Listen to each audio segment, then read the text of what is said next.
Hello student, this is part 6 of our chapter number 6 manufacturing industry. In previous video we discussed about the industries of sugar industry mainly and iron and steel industry. Okay, in this video we will discuss our next part, that is automobile industry. Student, in your NCERT there are some other industries or points like aluminum smelting, chemical industry, fertilizer industry, cement industry. These all points are cut in your syllabus in previous year. That's why हमें ये topic cover नहीं करने हैं. Just come to the automobile industry which is on page number 76 in your NCERT. Okay, automobile industry. So what do you know by automobile industry? Automobile industry का mobile से कुछ भी link नहीं है.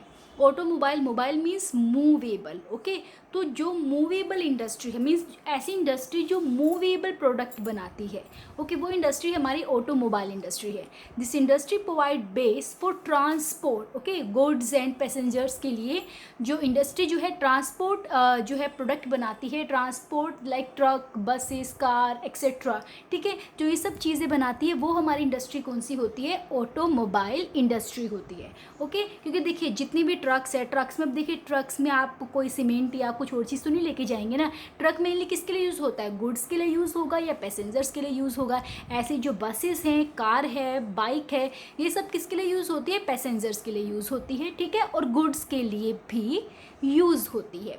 तो ये जो ऑटोमोबाइल इंडस्ट्री है वो हमारे ट्रांसपोर्ट के लिए बेस प्रोवाइड करती है. ठीक है, अब देखिए जब लिबरलाइजेशन पॉलिसी लॉन्च हुई थी 1991 में, एक्चुअली में क्या था, इससे पहले तक क्या थे? ट्रेड बैरियर्स लगे हुए थे. कोई दूसरी इंडस्ट्री जो है इंडिया में आके ट्रेड नहीं कर सकती थी. बट जब 1991 में ट्रेड बैरियर्स को रिमूव किया तो उससे क्या हुआ? एक लिबरलाइजेशन पॉलिसी जो है वो फॉलो की गई. मीन्स अब लिबर्टी थी दूसरी इंडस्ट्रीज़ को, अदर कंट्रीज़ की इंडस्ट्रीज़ को, कि वो इंडिया में आके इन्वेस्टमेंट कर सकते थे, इंडिया में आके अपनी इंडस्ट्रीज रन कर सकते थे. तो जिससे क्या हुआ? ट्रेड को एक फ्लो मिला. तो जब लिबरलाइजेशन पॉलिसी लॉन्च की गई, लिबरलाइजेशन को फॉलो किया गया, तो बाकी इंडस्ट्रीज़ भी इंडिया में आई. अब जब दूसरी इंडस्ट्रीज़ इंडिया में आएंगी तो इससे क्या होगा? कंपटीशन बढ़ेगा ना. पहले तो हमारी लोकल इंडस्ट्रीज़ ही होती थी यहाँ पर, तो वही आप ट्रेड होता था उन्हीं के साथ. बट जब अब फॉरेन इंडस्ट्रीज़ आएंगी अगर कंट्री में, तो उससे कंपटीशन बढ़ेगा. जिससे क्या होगा? ग्रोथ ऑफ इंडस्ट्री होगा. क्योंकि अब जब टू कंपनीज, टू एक तरह से जब टू कॉम्पिटिटर सामने सामने होंगे तो दोनों ही चाहेंगे कि उसका प्रोडक्ट ज़्यादा बेटर बने क्वालिटी वाइज दूसरे से. तो कंपटीशन बढ़ता है और कंपटीशन से ग्रोथ ऑफ इंडस्ट्री जो है ऑटोमेटिकली होना स्टार्ट हो जाती है. सो जो फॉरेन डायरेक्ट इन्वेस्टमेंट है that brought in new technology and aligned the industry with global development.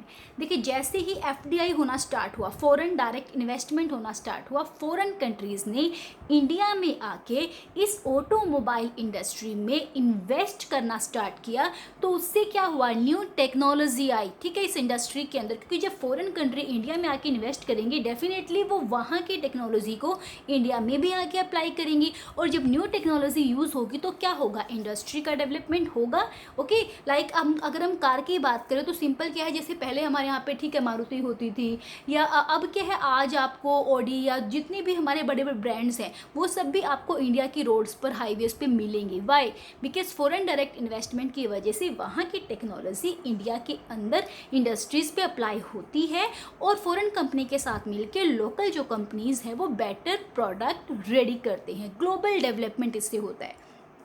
And in India, this industry has experienced a quantum jump in less than 15 years.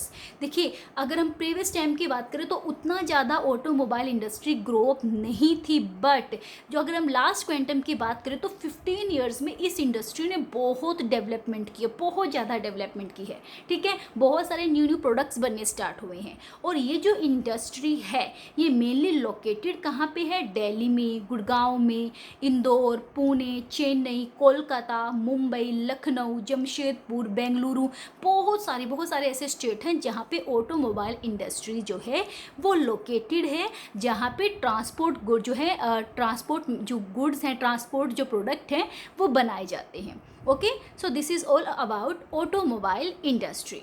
Now come to the next point, that is information technology and electronic industry. This is in short, this is called IT industry also, information technology industry. ठीक है, अब देखिए जो IT industry है ये क्या करती है, वाइड रेंज ऑफ प्रोडक्ट्स बनाती है. बहुत सारे प्रोडक्ट इस इंडस्ट्री में बनते हैं. कैलकुलेटर से लेके कंप्यूटर तक बहुत सारे प्रोडक्ट जो हैं इस इंडस्ट्री में बनते हैं. ठीक है, और जो हमारे इंडिया के अंदर जो बेंगलुरु है, Bengaluru is called electronic capital of India, as well as Bengaluru is also famous as the Silicon Valley of India. अब ये सिलिकॉन वैली क्या है, एक्चुअल में जो USA के अंदर IT की सबसे बड़ी इंडस्ट्री है वो है सिलिकॉन वैली में. तो इंडिया में सिलिकॉन वैली के बेस पे इंडिया में जो IT इंडस्ट्री कहाँ पे है, बेंगलुरु में. दैट्स वाई हम बेंगलुरु को सिलिकॉन वैली ऑफ इंडिया भी बोलते हैं. 1 मार्क क्वेश्चन है, इंपॉर्टेंट क्वेश्चन है. और ये भी क्वेश्चन इंपॉर्टेंट है that Bengaluru is known as the electronic capital of India, because Bengaluru के अंदर क्या है, जितने भी IT से रिलेटेड जितने भी प्रोडक्ट बनते हैं, इंडस्ट्रीज़ हैं, वो सारी ऑलमोस्ट जो है बेंगलुरु में ही जो है लोकेटेड हैं. अगर हम बात करें लाइक कोई भी ग्रेजुएट स्टूडेंट है, पोस्ट ग्रेजुएट स्टूडेंट है, अगर आपको कोई भी नॉन में है तो आप अगर वो जैसे किसी भी मतलब अच्छी स्ट्रीम से जो है ग्रेजुएट करता है, पोस्ट ग्रेजुएट करता है, तो जब उसको जॉब मिलती है तो आप हमेशा सुनोगे कि उसको IT सेक्टर में मिली है. ठीक है, उसको बेंगलुरु में, कर्नाटका में मिली है. वाई? क्योंकि वहाँ पर सबसे ज़्यादा जो है डेवलप है IT सेक्टर. तो दैट्स वाई जो बेंगलुरु है उसको हम इलेक्ट्रॉनिक कैपिटल ऑफ इंडिया भी कॉल करते हैं. अब ये नहीं है कि सिर्फ बेंगलुरु में ही IT इंडस्ट्रीज़ है, बेंगलुरु में ही सिर्फ ये जो इंडस्ट्री है वो डेवलप है. और भी बहुत सारे स्टेट हैं लाइक दिल्ली है, चेन्नई, पुणे, मुंबई, कोलकाता, लखनऊ, बहुत सारी. ठीक है, बहुत सारी है, बट बेंगलुरु में ज़्यादा कंसंट्रेशन है. That's why it is known as the electronic capital of India. अब देखिए, according to 2010 and 11 there are 46 software technology park. Okay, यहाँ पे 46 है, but if we talk about proper data of 2011, मतलब 2010 से 11 का है, बट 11 में जो है total 58 software technology park India में बन चुके थे, बट बिकॉज NCERT में 46 है तो आपको वो लर्न करना है. ओके, अब देखिए यहाँ पे जो वर्ड आया सॉफ्टवेयर टेक्नोलॉजी पार्क, अब ये क्या है. ठीक है, यहाँ पे 1 मार्क क्वेश्चन है, इंपॉर्टेंट क्वेश्चन है. ओके, और ये जो सॉफ्टवेयर टेक्नोलॉजी पार्क है यहाँ से आपका मैप क्वेश्चन भी बनता है. I will do that also, but first of all you should know the meaning of software technology park. अगर मैं सिंपल सी लैंग्वेज में बोलूँ, सिर्फ आपको अंडरस्टैंडिंग पर्पस, इसकी डेफिनेशन भी बताऊंगी, बट अगर सिंपल मैं आपको अंडरस्टैंडिंग लैंग्वेज में अगर इसको बोलूँ तो सॉफ्टवेयर टेक्नोलॉजी पार्क क्या होता है. लाइक देखिए, पार्क में क्या होता है, आपको सारी इंटरटेनमेंट फैसिलिटी मिलती है, सारी चीज़ें आपको वहाँ इंटरटेनमेंट की मिल जाएंगी, जहाँ पे आप एक्सरसाइज कर सकते हैं, घूम कर सकते हैं, प्लेजेंट इन्वायरमेंट होता है. तो ये जो सॉफ्टवेयर टेक्नोलॉजी पार्क है इसका मीन्स क्या है, एक ऐसी जगह है जहाँ पे आपको न्यू सॉफ्टवेयर बनाने के मतलब जो न्यू सॉफ्टवेयर जहाँ पे बनते हैं, जहाँ पे वर्ल्ड क्लास जो है IT जो फैसिलिटीज़ हैं वो प्रोवाइड की जाती है, जहाँ पे न्यू सॉफ्टवेयर डेवलप किए जाते हैं. ठीक है, वो सॉफ्टवेयर टेक्नोलॉजी पार्क है. But this is not sufficient. Okay, so you should know the definition. Proper definition क्या है, जो सॉफ्टवेयर टेक्नोलॉजी पार्क्स हैं they are export oriented zone. Okay, export oriented zone होते हैं where software technology firms set up offices for development and export of computer. ठीक है, ये क्या है, ये एक्सपोर्ट ओरिएंटेड जोन है जहाँ पे सॉफ्टवेयर टेक्नोलॉजी फर्म्स बनाई जाती हैं, वो अपने ऑफिस सेटअप करती हैं, किस चीज़ के लिए, डेवलपमेंट के लिए और कंप्यूटर के एक्सपोर्ट के लिए. ठीक है, software and professional services. Okay, इन सब के लिए भी development of export of computer software and professional services.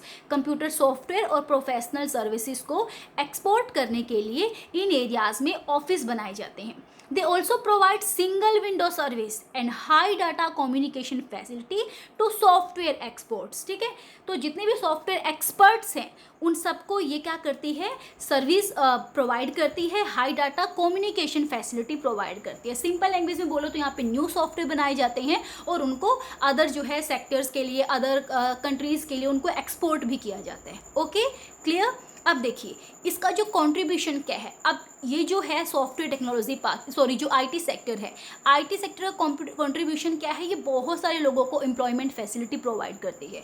तो उस कंडीशन में देखें तो बड़ा ही सेटिस्फैक्ट्री सा कंट्रीब्यूशन है इसका। बट एक जो इम्पॉर्टेंट इसका कंट्रीब्यूशन है वो क्या है, it provide 30% people employed in this sector. Means यहाँ पर जो 30% जो पीपल एम्प्लॉयड हैं इस सेक्टर में वो कौन है, वीमेन है। ओके, ये एक बहुत बड़ा इसका एक इनिशिएटिव स्टेप आप बोल सकते हो, एक बहुत ही एप्लॉजिंग जो है स्टेप आप बोल सकते हो, मतलब बहुत ही अच्छा जो है इसका एक इफेक्ट है कि 30% जो वीमेन है यहाँ पे वर्क करती हैं। And this sector is growing due to business process outsourcing.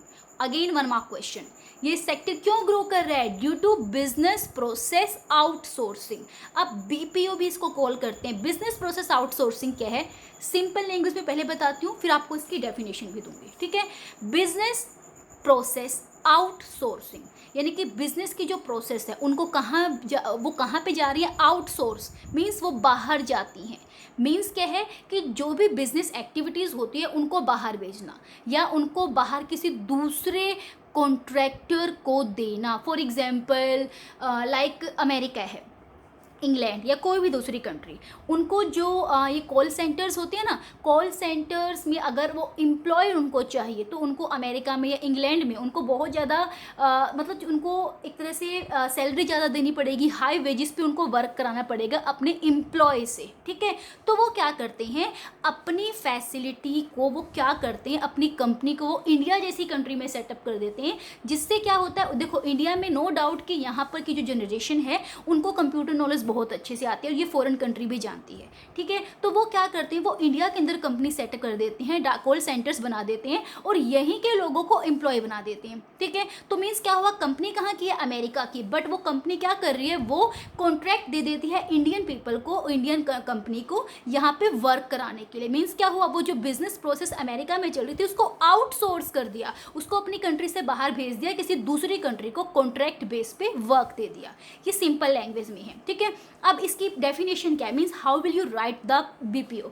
BPO क्या है, business process outsourcing, popularly known as BPO, ठीक है, ये आपको पता है। अब ये क्या है, it is the business strategy. Okay, देखो बिजनेस स्ट्रैटेजी है ना, अमेरिका ने कहाँ किया कॉन्ट्रैक्ट, इंडिया में। It is a business strategy where one company hires another company to perform a certain task for them.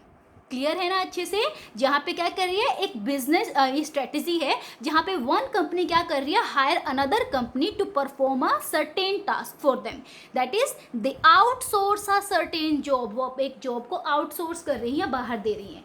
For example India के अंदर अगर हम बात करें, इंडिया के अंदर बीपीओ कौन कौन सी हैं, लाइक जो इन्फोसिस है, विप्रो बीपीओ है, ठीक है, ये है। अब एक और चीज़ यहाँ पे है, हमने अभी जो सॉफ्टवेयर टेक्नोलॉजी पार्क किया था, एक पॉइंट वहाँ पे मिस हो गया है।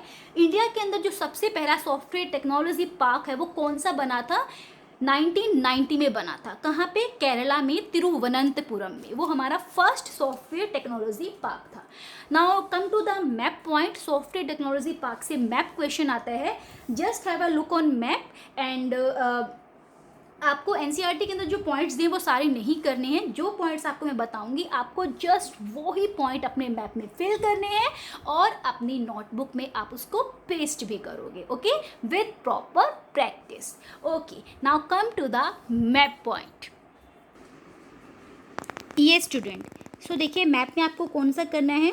सबसे पहले जो फर्स्ट सॉफ्टवेयर टेक्नोलॉजी पार्क है नोएडा, दिल्ली के अंदर नोएडा, ठीक है, दिल्ली के बिल्कुल साथ में जो स्टार बना हुआ है, यूपी और दिल्ली की बाउंड्री के साथ ये नोएडा है, Noida software technology park. After that Gandhinagar, ये जो क्रिक पॉइंट है, ठीक है, गुजरात का क्रिक है, इस क्रिक के जस्ट ऊपर, थोड़ा सा ऊपर, ये है गांधीनगर, ठीक है, गुजरात में गांधीनगर कैपिटल भी है गुजरात की। आफ्टर दैट मुंबई, जहाँ पे गुजरात और मुंबई की बाउंड्री टच करती है, उससे थोड़ा सा नीचे आके, ठीक है, ये है Mumbai, Mumbai software technology park. और मुंबई से थोड़ा सा आगे आके उसके बिल्कुल पैरेलल चले जाना, ठीक है, ये लोकेशन आपको मिल जाएगी, पुणे, मुंबई, पुणे। उसके बाद हमें कौन सा करना है, हैदराबाद। देखिए आंध्र प्रदेश की कैपिटल है हैदराबाद, हैदराबाद आपके यहाँ पे है, ठीक है। आप इसको कैसे आइडेंटिफाई करोगे, ये जो गोवा है, गोवा के साथ में यहाँ पे थोड़ा सा ऊपर ये जो लाइन है सीधा आप लेके चले जाओगे ये हैदराबाद। उसके बाद नीचे देखे यहाँ पर जो हमारी इलेक्ट्रॉनिक कैपिटल है इंडिया की, बेंगलुरु। ठीक है, बेंगलुरु कहाँ पे है? जहाँ पे आपका ये कर्नाटका और तमिलनाडु की बाउंड्री टच होती है, ये वाला जो ऊपर उठा हुआ एक यू की शेप में बना हुआ है, इसके जस्ट ऊपर बेंगलुरु। और ये तमिलनाडु है, तमिलनाडु के बिल्कुल लास्ट कॉर्नर पे Chennai software technology park, Bengaluru software technology park, Hyderabad Andhra Pradesh, Maharashtra में मुंबई एंड पुणे, गुजरात में गांधीनगर और दिल्ली में Noida. Only these points you have to fill in your map book. Okay, again Delhi, Noida, Gujarat में गांधीनगर क्रिक पॉइंट से ऊपर, महाराष्ट्र की बाउंड्री से थोड़ा सा नीचे मुंबई, और मुंबई से थोड़ा सा नीचे आके स्ट्रेट जाएंगे ऐसे तो पुणे।